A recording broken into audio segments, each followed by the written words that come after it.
अस्सलाम वालेकुम, मैं हूं अलीना फारूक शेख और ख़बर यह है कि हुकूमत के कोविड-19 रिलीफ पैकेज के 1200 अरब में शदीद बेज़ाब्तियों की निशानदही हुई है। ऑडिटर जनरल ऑफ पाकिस्तान के ऑफिस से रिपोर्ट जारी हुई है कोरोना फंड से मुतल्लिक, जिसको हमारे नुमाइंदे अशरफ मलखम ने कवर किया है। और उनकी जो तफसीलात हैं उनके मुताबिक 1200 अरब का ये टोटल पैकेज था, जिसमें से 500 अरब फौरी तौर पर जारी किए गए। इन 500 अरब में से सिर्फ 116 अरब खर्च हुए हैं, बाकी 354 अरब खर्च नहीं हो सके। बहुत सी इरेगुलरिटीज़ हैं, बेज़ाब्तियाँ हैं जिनकी निशानदही की गई है।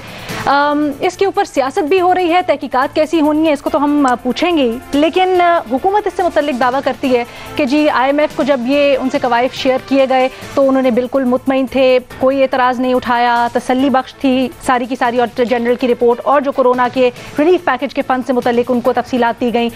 जबकि इससे मुतल्लिक अपोजिशन कहती है कि जो बेज़ाब्तियों की निशानदही हुई है इसको मज़ीद प्रोब किया जाना चाहिए और वो हुकूमत, वो वज़ीर आज़म ख़ास तौर पे जो कि ट्रांसपेरेंसी के बड़े दाई रहे हैं, उन्होंने जो खबरें आ रही हैं कि 6 महीने तक इस रिपोर्ट को छुपाए रखा, आम नहीं होने दिया, इसके ऊपर भी तहकीकात होनी चाहिए कि ऐसा क्यों हुआ, क्यों वो ये चीज़ें सामने नहीं लेके आए। और उनके दौर में ये इर्रेगुलरिटीज़, इनकी निशानदही होना बहुत से सवालात जन्म लेता है। इसी को आज हम डीबंक करने की कोशिश करेंगे। बुनियादी सवाल हमारा कुछ यूँ कि मामले की तहकीकात होनी कैसे चाहिए, ओपन ऑप्शन है हमारे एनालिस्ट के पास, लेकिन पूरी सूरत हाल का जायजा लेंगे सियासी पस मंजर से भी। हमें ज्वाइन करें हसन निसार साहब, मज़हर अब्बास साहब हमारे साथ मौजूद हैं कराची स्टूडियो से, सलीम साफ़ी साहब और सुहेल बड़ाज साहब लाहौर स्टूडियो से हमें ज्वाइन करें।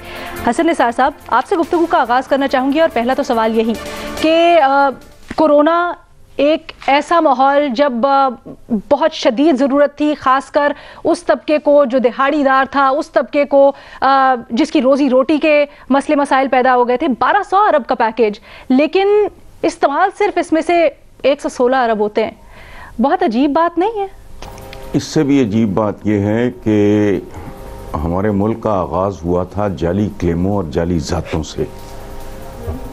किसी आदमी में शऊर नहीं था, ये कि तमीज़ नहीं थी कि इसको दुरुस्त कैसे करना है। अच्छा, अब आपका सवाल है तहकीकात कैसी हों। मैं नहीं जानता अलीना की तहकीकात कैसी हों, लेकिन ऐसी हों कि कोई बदबख्त बच के ना जाए। लेकिन ये एक अनअचीवेबल टारगेट है जो इस आदमखोर अवाम दुश्मन निज़ाम में मुमकिन ही नहीं। मुल्क लुट गया प्रैक्टिकली, बच्चा बच्चा जो पैदा भी नहीं हुआ वो भी गिरवी पड़ा है। और लुटना क्या होता है, वो जो पैदा भी नहीं हुए, और वो वक्त दूर नहीं अलीना कि जिनकी शादियां नहीं ना हुई उनके बच्चे भी गिरवी हैं।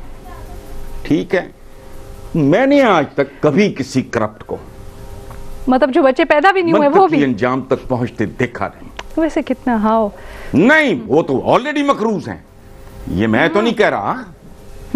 वो भी बच्चा तकरीबन को 2.25 लाख का मकरूज है जो पैदा नहीं हुआ। मैं कह रहा हूं कि जिनके भी मां बाप भी पैदा नहीं हुए, जिन बच्चों के समझो वो भी गए।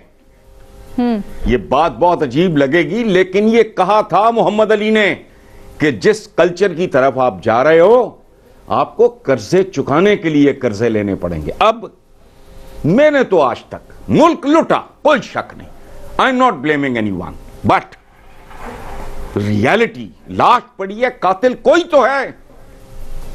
मैं नहीं किसी की तरफ उंगली उठा रहा। मुल्क को कहां पहुंचा दिया तुमने 74 साल में। जब लुटे पुटे आए थे तो बीबी इस मुल्क ने लेना था हिंदुस्तान से। गांधी जी ने प्रोटेस्ट किया था कि हमें पसंद हो ना हो लेकिन ये उनका हक है, उनको दे दो। हम लुटे पुटे लोग थे, दरख्तों के कांटों को बतौर कॉमन पेंस यूज करते थे, लेकिन मकरूज नहीं थे। मकरूज ज़िबा किए हुए जानवर की मानंद होता है। यह है अरबिक विजडम, यह उनके मुहावरे का तर्जुमा है। सो इसका क्या बनना है? ये जी कई खरब खाए गए इस मुल्क में, अब भी खाए जा रहे हैं, तो कोई नई बात नहीं है। तो मुझे नहीं पता तहकीकात कैसी नहीं, जो करना को नतीजा खेस करो, वरना क्या लोगों का वक्त जाया कर रहे हैं हम।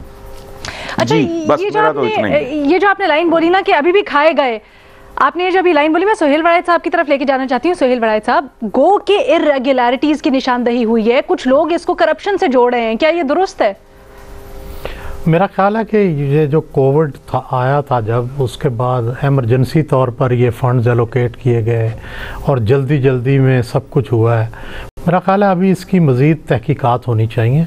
बहुत जल्दी हम एक दूसरे पे ब्लेम गेम शुरू कर देते हैं, बहुत जल्दी हम कह देते हैं कि जनाब करप्शन हो गई, बहुत जल्दी हम गलतियां ढूंढ लेते हैं, ऑडिट की गलतियां लगा देते हैं। बाद में पता चलता है कि वो कुछ छोटी मोटी टेक्निकल बात थी जिसको इतना बड़ा बात का बतंगड़ बना दिया गया। तो बराह करम थोड़ा सा वेट कर लें, इसकी तहकीकात होने दें, तहकीकात के बाद किसी पर ब्लेम करें और किसी पर इल्ज़ाम लगाएं। मुआशरे में अच्छे लोग भी मौजूद होते हैं, हर मुआशरे में बुरे लोग भी मौजूद होते हैं। हमारे यहाँ भी अच्छे लोग मौजूद हैं, बुरे सर, लेकिन लोग अगर ऐसा है तो फिर पर्दादारी किस चीज़ की? जो ये कहा जा रहा है कि इतने महीने तक छुपाई रखी है रिपोर्ट और जारी नहीं करने दी गई, IMF के प्रेशर पे जारी की गई। नहीं, मेरा ख्याल है देखें, IMF के साथ तो मामलात और है ना। IMF से तो ये कई चीज़ें छुपाते हैं। चाइनीज़ ट्रांजैक्शन जो है वो भी कई दफ़ा छुपाई जाती है, सऊदी ट्रांजैक्शन जो हैं वो भी छुपाई जाती हैं। वो तो एक मुल्की मफादात होते हैं कि बाज़ औक़ात आपने कोई चीज़ दिखानी होती है, कोई चीज़ नहीं दिखानी होती, ये एक अलग बात है। क्योंकि ज़ाहिर है IMF जो है उसने हमें कर्ज़ा जारी करना होता है, तो हमने उन्हें वो चीज़ें दिखानी होती हैं जिससे हमारे रास्ते में कोई रुकावट ना हो कर्ज़ा लेने में। तो मेरा ख़्याल है कि IMF की वजह से इसको करप्शन करार देना या ये करार देना कि ये फ़ंड्स मिल नहीं रहे, ये भी अभी नामुनासिब बात है। क्योंकि मैं जैसे अर्ज़ किया कि कई दफ़ा हम सऊदी ट्रांजैक्शन जो है उसको दुनिया से खुफिया रखते हैं, कई दफ़ा हम चाइनीज़ ट्रांजैक्शन जो हैं उनको दुनिया से खुफिया रखते हैं, और बाकायदा चीन और पाकिस्तान आपस में मुआहदा किया होता है कि हम दुनिया को नहीं बताएंगे। तो इसलिए मेरा ये ख्याल है कि इस तरह की चीज़ें बहुत जल्दी इस पे कंक्लूजन पे नहीं पहुंचना चाहिए, ना अपने मुल्क को इतना हर वक्त बदनाम करना चाहिए कि जी हम सारे करप्ट हैं, हम सारे लुटे गए हैं, हम सारे ख़त्म हो गए हैं। ये भी मुनासिब तरीका नहीं है। ठीक है सलीम साफ़ी साहब, आप अग्री करते हैं सोहेल वड़ाइच साहब की बात से? क्योंकि सवाल एक ये भी उठता है कि 1200 अरब रुपए का रिलीफ पैकेज तो आवाम को रिलीफ देने के लिए पूरा का पूरा यूटिलाइज क्यों नहीं किया गया? नहीं, उसूली तौर पर सोहेल वड़ाइच साहब की बात बिल्कुल दुरुस्त है कि बग़ैर तहकीक के नतीजे तक नहीं पहुंचना चाहिए और दुनिया में हमें अपने आप को रुसवा नहीं करना चाहिए चोर चोर कह के। लेकिन एक आपके सवाल में भी उसका जवाब था कि पहली बात तो ये है कि ये किसी ऐसा नहीं है कि किसी रिपोर्टर की तहकीक है, या ये कि कोई नवाज शरीफ या वो कंटेनर पे खड़ा है और किसी रिपोर्टर ने आके उनको कान में बता दिया कि जी नवाज शरीफ ने इतने अरब के खसूसी फंड्स निकाल के मीडिया में तकसीम कर दिए हैं। बल्कि ये ऑडिटर जनरल ऑफ पाकिस्तान की रिपोर्ट है जो खुद इस रियासत का एक ज़िम्मेदार इदारा है। एक तो ये है। दूसरी बात ये है कि अगर दाल में कुछ काला नहीं था, मसलन इसके कोई स्ट्रेटेजिक पहलू नहीं थे। वो जो चाइना के साथ मसलन सीपेक के मामलात थे वो तो पिछली हुकूमत ने छुपा के रखे थे, इस हुकूमत ने तो वो उनके साथ शेयर कर लिए थे और ख़ुद IMF के कंट्री डायरेक्टर ने कहा था कि हमारे साथ तफसीलात शेयर कर दी गई हैं। तो इसका कोई ना दिफाई आस्पेक्ट था ना स्ट्रेटेजिक आस्पेक्ट था कि उसको फिर छुपाया जाता। और फिर अगर उस तरह है तो अब IMF की एक किस्त के जवाब में क्यों उसको रिलीज किया गया? फिर तो इसका मतलब ये है कि अगर उसका कोई स्ट्रेटेजिक उससे ताल्लुक था और उसको छुपाना ज़रूरी था तो फिर इस गवर्नमेंट ने उस चीज़ को कंप्रोमाइज़ किया। लेकिन मेरी तो मैं भी रॉन्ग, लेकिन एक सोची समझी राय है कि इस मुल्क में जिसको भी एहतिसाब के नाम पे लाया गया है उसने करप्शन को बढ़ावा दिया है। मसलन अयूब खान ने एबडो के तहत सियासतदानों को बैन किया, उसने मज़ीद करप्ट लोगों को मुसल्लत किया। फिर जनरल ज़ियाउल हक ने ये काम किया। ये इस वक्त की जो करप्शन है ये हमें उनके दौर में उसका फ़रोग देखने को मिला। फिर इस वक्त चूँकि इमरान खान साहब को भी इस नाम पे लाया गया और पीपल्स पार्टी और नून लीग को करप्शन की बुनियाद पे बदनाम किया गया, और मैं पहले दिन से ये राय रखता हूँ कि इस हुकूमत में करप्शन उन दोनों हुकूमतों से बहुत ज़्यादा है। वजह उसकी ये है कि खौफ खुदा तो नौजुबिल्लाह हम सब में नहीं है, वरना तो हम इस तरह काम क्यों करते। लेकिन इनके करप्शन की बहुतात की वजह ये है कि ये वो हुकूमत है जिसको न मीडिया का खौफ है ना उसको नैब का खौफ है एक पेज की वजह से, ना उसको एजेंसियों का खौफ है, क्योंकि उनको कुछ ना कुछ इनका खौफ होता था। इनके लिए मीडिया भी मैनेज किया गया था, उनके लिए बहुत सारी चीजें, और ये हमने देखा इनको कोई खौफ ही नहीं है। अच्छा, मैं सुहेल साहब से जवाब ले लूं। पहले आपने एक सवाल जो उठाया है कि छुपाया क्यों गया, अगर ऐसा है और हमें वेट करना चाहिए, कुछ बिल्कुल साफ साफ है सब कुछ, तो सुहेल साहब। नहीं, देखें, जैसे तो कोई स्ट्रेटेजिक मफादात होते हैं, मेरा ख्याल है ज़ाहिर है इसमें स्ट्रेटेजिक मफाद तो कोई नहीं है, लेकिन इसमें आम तौर पर हमारे यहाँ ये होता है कि जब ऑडिट पैराज लगते हैं ना, तो ऑडिट पैराज की फिर क्लैरिफिकेशन होती है। जब भी ऑडिटर जनरल ऑफ पाकिस्तान की कोई रिपोर्ट आती है, उसके ऊपर फिर उसकी क्लैरिफिकेशन आती है, उसको वजाहत होती है, फिर जाकर कहीं रिपोर्ट सबमिट होती है। तो मेरा ख्याल है अभी हमें थोड़ा सा वेट कर लेना चाहिए, अभी इसकी क्या क्लैरिफिकेशन है, वो पैसे कहाँ गए, इतने 100 बिलियन जो है ये ऐसे ही गायब तो नहीं हो जाता। कहने को तो बज़ाहिर ये बड़ा स्कैंडल लग रहा है, बड़ा स्कैंडल दे रहे हैं ना, नहीं बड़ा स्कैंडल लग रहा है कि स्कैंडल लग रहा है कि 300 अरब अचानक गायब हो गया। लेकिन ऐसे हो तो नहीं सकता ना, वो 300 अरब भी कहीं लगा होगा, हम उसको सही जाने या ना जाने, लेकिन वो 300 अरब। जी, एक तो इससे पहले शहबाज राना की रिपोर्ट में भी था, और एक और उसमें भी ये तफसील वो दे दी गई है मुख्तलिफ मद्दात की, कि मसलन जो चीज़ें ली गई हैं नाक़िस मायार की ली गई हैं, बिडिंग की रिक्वायरमेंट को पूरा नहीं किया गया है, ये सारी चीज़ें तो अपनी जगह पे। लेकिन मैं ये कहता हूँ ना कि ये जो लोग हैं, इससे पहले एक वज़ीर सेहत को हटाया गया, क्यों हटाया गया, हर किसी को पता था क्यों हटाया गया।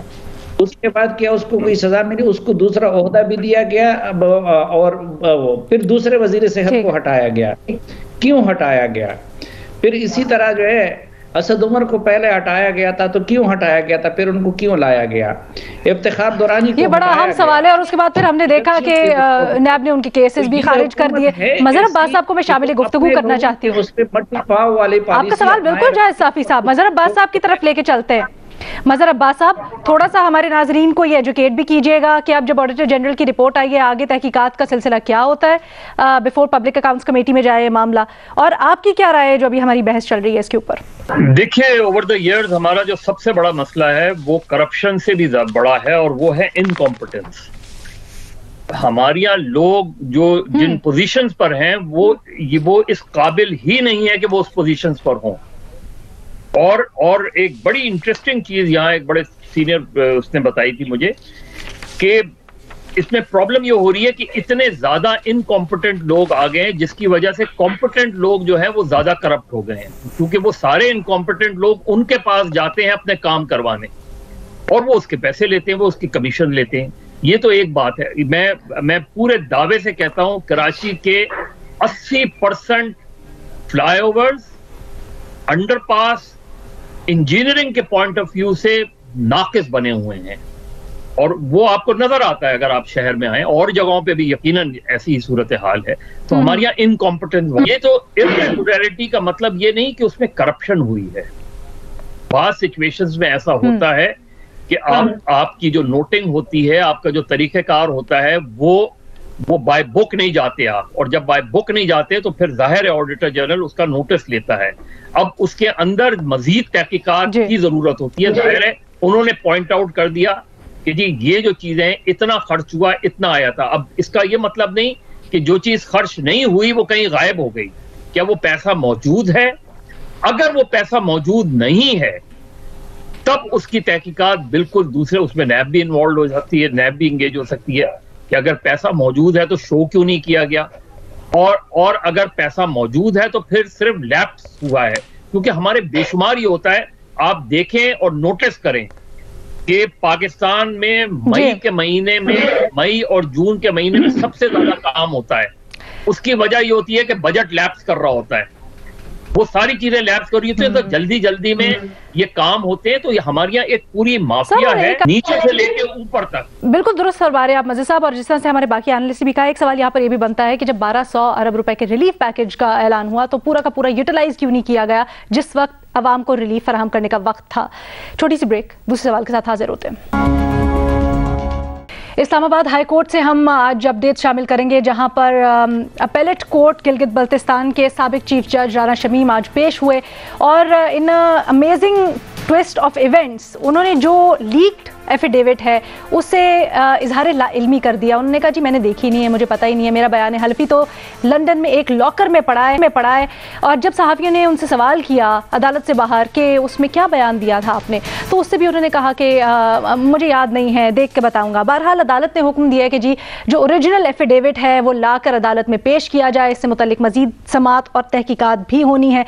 लेकिन दूसरी जानिब अपडेट ये भी है कि बार एसोसिएशन ने जुडिशल कमीशन बनाने का मुतालबा कर दिया इस मामले की तहकीकात के लिए। क्या एक कमीशन आज़ादाना तरीके से इस मामले को हल कर पाएगा, हाँ या नहीं के ऑप्शन है हमारे एनालिस्ट के पास। सुहेल वड़ाइद साहब, क्या राय है आपकी?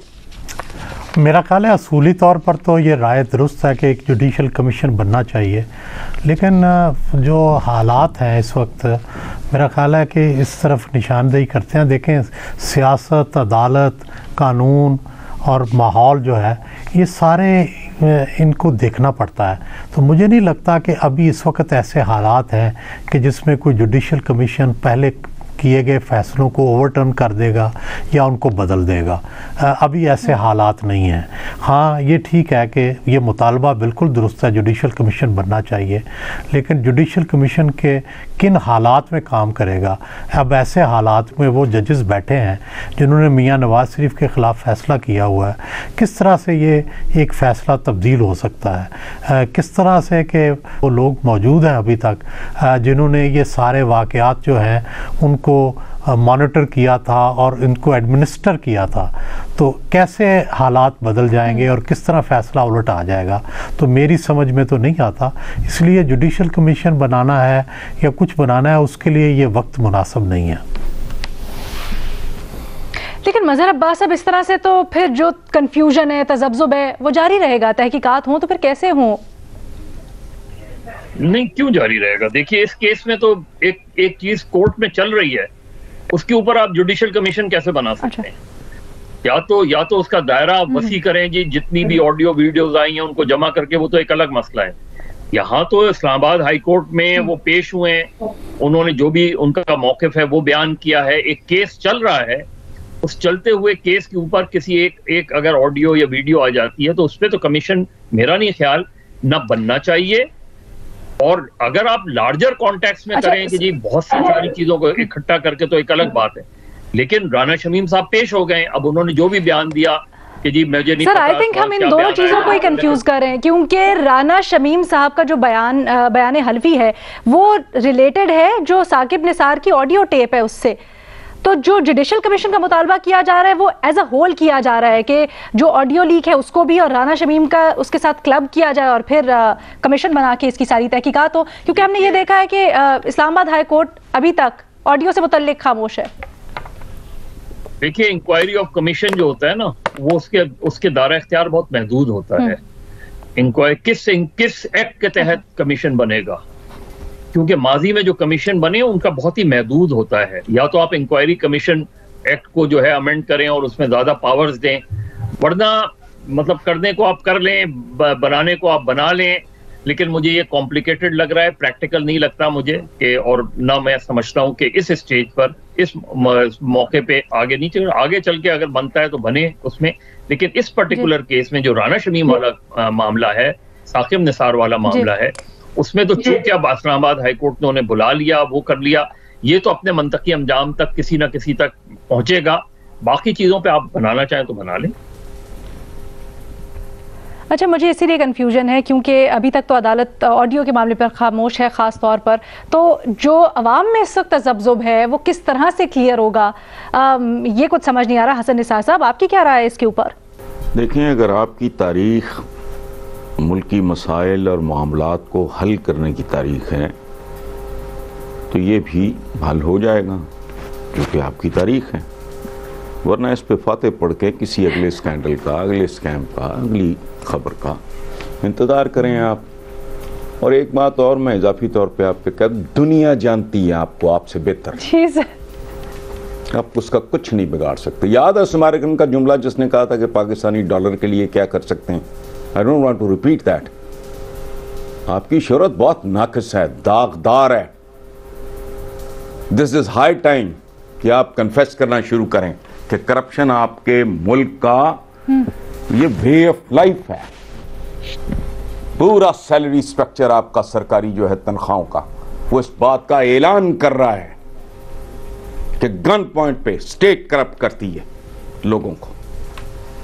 ये और तरह की डिबेट है भाई, एक क्लैरिकल किस्म के सवाल जवाब नहीं है, ये और तरह के मसाइल हैं। जी सलीम साफी साहब, देखिए, मजमूई हमारा जो निज़ाम है सियासी, अदालती, माशरती, उस पे तो इस तरह की राय सादिक आती है, लेकिन इस मुल्क में बड़े साहिब अजीमत जजेस भी हैं।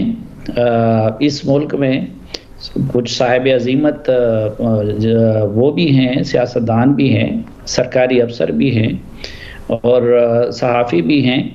लेकिन मैं उसूली तौर पर उससे इत्तेफाक करता हूँ मज़हर साहब की राय से और सुहेल साहब की राय से कि अलग कमीशन बजाने की बजाय बेहतर यही है, ये एक का तो ऑलरेडी इस्लामाबाद हाई कोर्ट ने नोटिस ले लिया है कि जो पहले से मुकदमा चल रहा है उसका हिस्सा बना दिया जाए इन ऑडियो टैप को भी और बयान हल्फी को भी, तो उस अदालत में खुद ब खुद उससे रिलेटेड मामला भी है और उधर तहकीक भी हो जाएगी, और अगर किसी ने जालसाजी की है तो उसको सज़ा मिले, और अगर वो वाकई जेनवन साकिब निसार साहब ने इस तरह किया है तो फिर उनको मुरीद इल्ज़ाम ठहरा दिया जाए। ठीक है सर, एक छोटी सी, क्योंकि आज जो प्रोसीडिंग्स हुई हैं गो के बड़ा कबल अज़ वक्त है कि हम इससे कोई नतीजा अखज़ करें, लेकिन जिस तरह से आज राना शमीम साहब ने कहा कि भाई मुझे तो पता ही नहीं है एफिडेविट में लिखा क्या था, मेरा एफिडेविट तो किसी और लॉकर में था, क्या लीक हुआ है क्या नहीं, तो आपकी यकीनन कानूनी माहिरीन से बात हुई होगी, क्या मतलब है इन दलाइल का और किस रुख जा रही है? राना शमीम को तो अंदर करना। मैं आती हूँ मज़हर साहब आपके पास। जी जी जी साफी साहब, देखिए, राना शमीम तो पता नहीं, मैं हैरान हूँ कि ये जज कैसे बने हैं और फिर चीफ जज कैसे बने हैं। इनको तो पीटीआई में होना चाहिए था। अच्छा, यानी एक तो ये है कि आप उनके बैठे पहले जिस तरह बयानात दे रहे थे तो लग रहा था कि वो शाहबाज गिल है, और आज हमने खुद जब उनके बयानात को सुना तो लग रहा था कि वो शिबली फराज है। भाई ये क्या ड्रामा बनाया हुआ है। मैं तो हैरान हूँ कि ये वहां तक कैसे पहुंचे थे। और कि मैं तो हैरान हुआ, उनको पीटीआई वाले कह रहे हैं जबकि पीटीआई वाले कहते हैं कि ये नून लीग की तरफ है। नहीं, नून लीग वाले इतना कच्चा काम नहीं करते, उसकी हरकत है उसको कहता हूँ। और मेरे ख्याल में वो तो बाकी साबित होंगी, लेकिन उनके साथ तो इस मामले पे कि ये क्या अजीब बात है वो कर रहा है। और नून लीग के साथ तो इससे बड़े दुश्मनी और कोई हो नहीं सकती थी जो इस राना शमीम ने उनके साथ की है।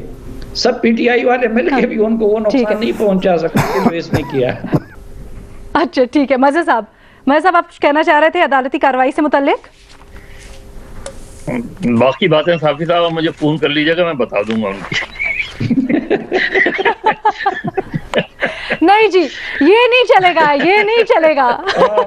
इसका मतलब ये कि मज़हर साहब के ये पर्सनल वाली कंपनी नहीं चलेगी सुहेल साहब से, माजरत के साथ ये खुला तजाद है। हम तीनों को भी पता होना चाहिए कि आप लोग क्या बात कर रहे हैं। मैं कराची से जानता हूँ। दूसरी बात देखिए, ये कैसे कह सकते हैं कि वो बयान हल्फी नहीं है, जब वो ये इतराफ कर रहे हैं। जब ये चीज सामने आई और उनसे पूछा गया तो उन्होंने इतराफ किया कि हाँ ये मेरा बयान हल्फी है। ये तो ऑन रिकॉर्ड चीजें मौजूद हैं।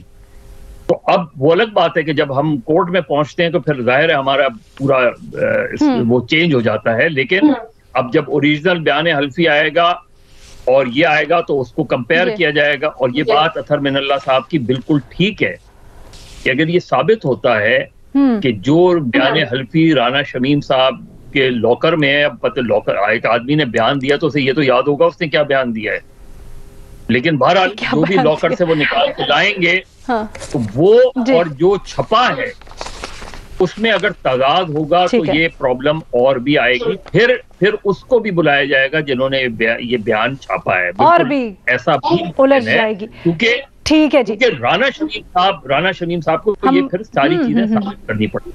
ठीक है जी, बिल्कुल, हमने नोट कर लिया आपका तज्जिया। आगे के लिए भी मजहर अब्बास साहब, और बुनियादी सवाल के जवाब में हमारे 3 एनालिस्ट ये समझते हैं कि जुडिशल कमीशन बनाने में कोई कबाहत नहीं है, लेकिन ये देखना होगा कि ऑलरेडी जो समाज चल रही है इस्लामाबाद हाई कोर्ट में, उसका दायरा कार वसी करके ये जो ऑडियो टेप है इसको शामिल क्यों नहीं किया जा सकता। हो सकता है आगे जाके कर ले। छोटी सी ब्रेक, हाजिर होते हैं।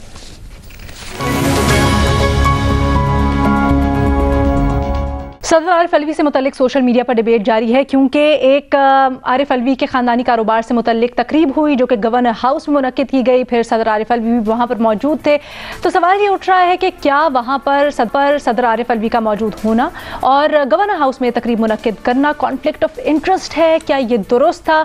गो कि उनके बेटे ने वजाहत की है कि वालिद ने यानी सदर आरिफ अलवी ने ख़ानदानी कारोबार छोड़ दिया था, लेकिन GN न्यूज़ की रिपोर्टर ने ये बात देखी है कि जो पेज है, वेब पेज खानदानी कारोबार का, वहां पर अभी भी CEO की हैसियत में सदर आरिफ अलवी का नाम दर्ज है। तो क्या सदर आरिफ अलवी का वहां मौजूद होना दुरुस्त था? हाँ या नहीं के ऑप्शन है हमारे एनालिस्ट के पास।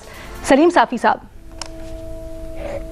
ये आप किसकी बात कर रहे हैं? वो जो ऑर्डिनेंस फैक्ट्री के सरबराह हैं, या वही जो इमरान खान साहब को PTV पे हमले की खुशखबरी दे रहे थे? एक आदमी के जो पहले से अखलाकी बेहतरीन सर आप जी ठीक है सही साहब जी जी एयरपोर्ट पे। अब उस रोज मैं जा रहा था, मेरियट के सामने से सारी गाड़ियां हटाई गई थी। मैंने कहा क्यों? कहते जी वो आरिफ अलवी साहब यहाँ से गुजर रहे हैं।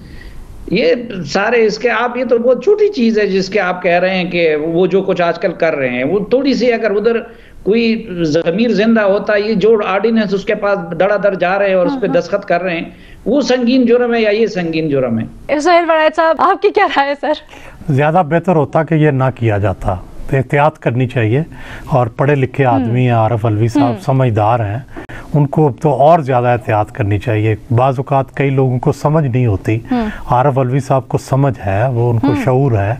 तो ऐसे में ये दो चीज़ें, ज़ाती कारोबार और सरकारी जो इख्तियारात हैं या सरकारी जगह हैं, इनका इस्तेमाल बिल्कुल नहीं होना चाहिए। जी। बड़ा अहम सवाल हसन निसार साहब। ये सारा कालम कलूच उसका यही बेटा करवा रहा था, एक्सेल ये चला रहा था जी। वो जो लिस्ट आई थी जिसमें हसन निसार साहब, मेरा, साफ़ी साहब का, सबके नाम शामिल थे कि जी इन्होंने प्लाट भी लिए हैं, गाड़ियां भी ली हैं, पैसे भी लिए हैं। हसन निसार साहब, मैंने आज एक सबक सीखा है जिसके नतीजे में मैं ज़ाती तौर पे बहुत मुहतात हो गया हूँ। सदर मुमलिकत पे सच्चे तबसरे से हम बदनाम होंगे।